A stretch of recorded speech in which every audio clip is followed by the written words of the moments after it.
افغانستان کے صوبے ننگرہار سے تعلق رکھنے والی مریم دری ادب اور اکنامکس میں ماسٹرز کی ڈگریاں حاصل کر چکی ہیں۔ یونیورسٹی سے فارغ ہونے کے بعد وہ درس و تدریس کے شعبے میں خدمات سر انجام دینا چاہتی تھیں، مگر طالبان کی جانب سے خواتین کی تعلیم اور روزگار پر پابندی عائد کیے جانے کے بعد اب انہوں نے سلائی کڑھائی کو اپنا ذریعہ معاش بنا لیا ہے۔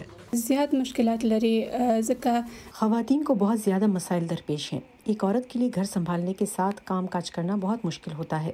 افغانستان میں ابھی پابندیاں بھی عائد ہیں۔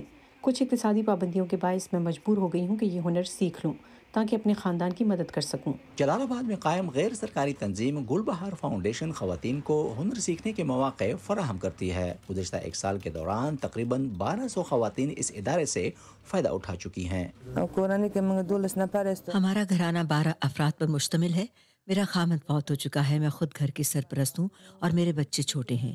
ہم مجبور ہیں کہ یہاں سلائی کا کام سیکھیں اور پھر گھر میں کپڑے سینے کا کام کریں اور ان مشینوں کے ذریعے اپنے بچوں کے لیے کچھ کما سکیں۔ اگست 2021 میں طالبان کے اقتدار میں آنے کے بعد افغانستان میں سیکیورٹی کے ساتھ ساتھ معاشی مسائل میں بھی اضافہ ہو رہا ہے۔ گل بہار سینٹر کے ترجمان عبدالرزاق ہمدر کا کہنا ہے کہ ان کا ادارہ خواتین کی فلاح و بہبود کے لیے 22 صوبوں میں کام کر رہا ہے۔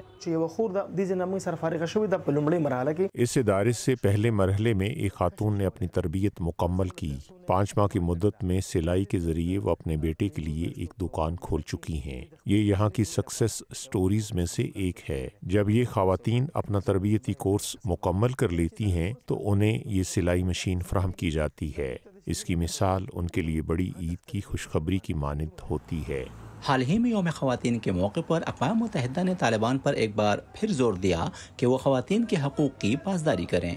یونیسکو کی ایک تازہ رپورٹ کے مطابق افغانستان میں 80% اسکول جانے والی لڑکیاں اور خواتین، جن کی تعداد تقریباً 25 لاکھ بنتی ہے، اب تعلیمی سرگرمیوں سے محروم ہیں۔ دوسری جانب طالبان کا کہنا ہے کہ آنے والے دنوں میں صورتحال قدرے بہتر ہو جائے گی۔ سلائی کڑھائی میں مگن مریم کو اس بات کی خوشی ہے کہ گھر میں بیکار بیٹھنے کے بجائے وہ ایک نیا ہنر سیکھ رہی ہیں، مگر ان کی تمنا ہے کہ ایک بار پھر ملک میں تعلیمی سرگرمیاں بحال ہوں اور خواتین کے ملازمت کرنے پر سے پابندی ختم ہو تاکہ وہ اپنے اہلیت کے مطابق روزگار تلاش کر سکیں۔ نظرالاسلام، وائس آف امریکہ، جلال آباد۔